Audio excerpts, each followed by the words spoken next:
So the contrast that Shakespeare sets up between Bottom on the one hand, Bottom the Weaver, one of the lower characters in the play, and Theseus, one of the higher-ranking players in the play, is quite striking, right? Bottom, in his speech about his dream, for Shakespeare, in many respects, gets it right. That is, Bottom is unwilling to aggressively or violently impose reason or rationality where it doesn't belong, that is, on a dream. Theseus, on the other hand, is willing to oppose reason and rationality on everything in a quintessentially sort of male, violent way. But that doesn't mean Shakespeare is particularly hard on Theseus either. It's always Shakespearean, or always his gesture to be inviting or opening, particularly in a play like this, particularly in his comedies.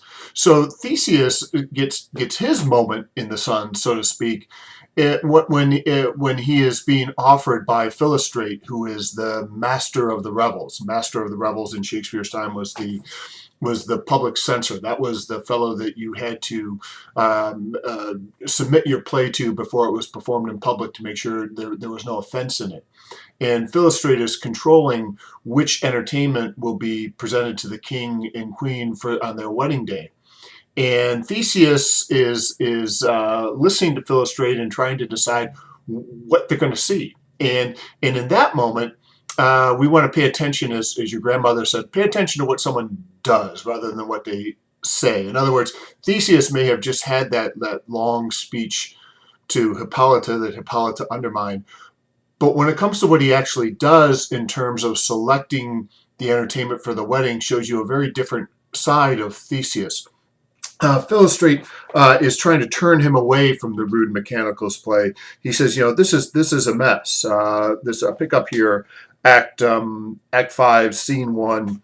The thrice three muses mourning for the death of learning, the late deceased beggary.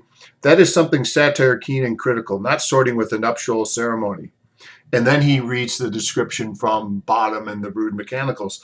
A tedious, brief scene of young Pyramus and his love Thisbe. Very tragical mirth. Merry and tragical. Tedious and brief?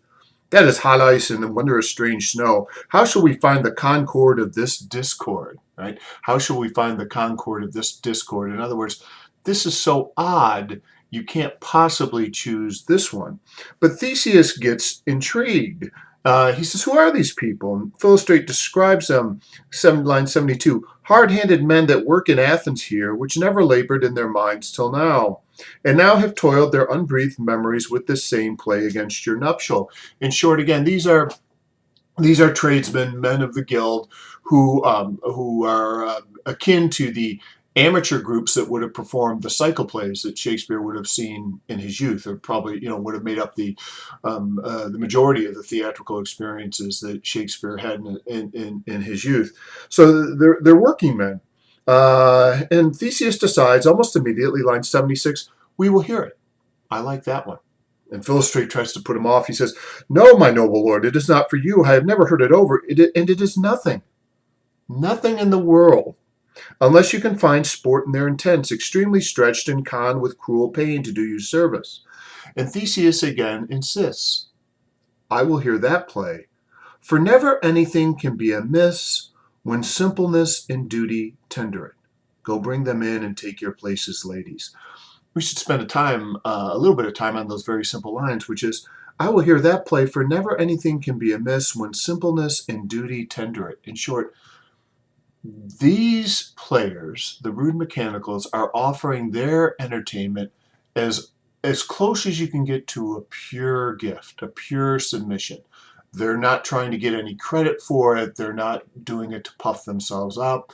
It is as close to an act of pure generosity as you can imagine. And Theseus is attuned to that. And so he accepts their play. And he says, is when Hippolyta here questions him, line 90, the kind are we to give them thanks for nothing. Our sport shall be to take what they mistake, and what poor duty cannot do, noble respect takes and make it right, not merit. In short, the way this all works is not their talent or their ability to get something right, but the mutual trust the mutual and even gentle trust or respect between Theseus on the one hand and the servants or the rude mechanicals on the other. That is, they are making a good faith offering, and even though that offering may be clumsy, how it works out in performance and in mutual satisfaction and in literally communion is that both sides here are receptive and respectful to the other. Neither side is trying to trick the other, trade, gain an advantage, overpower the other.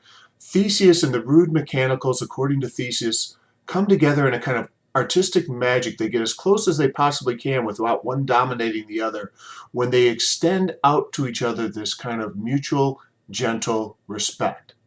And that spirit, that very carefully calibrated spirit, a lot of lines go in here to the pre-play, sets the stage for the play within the play.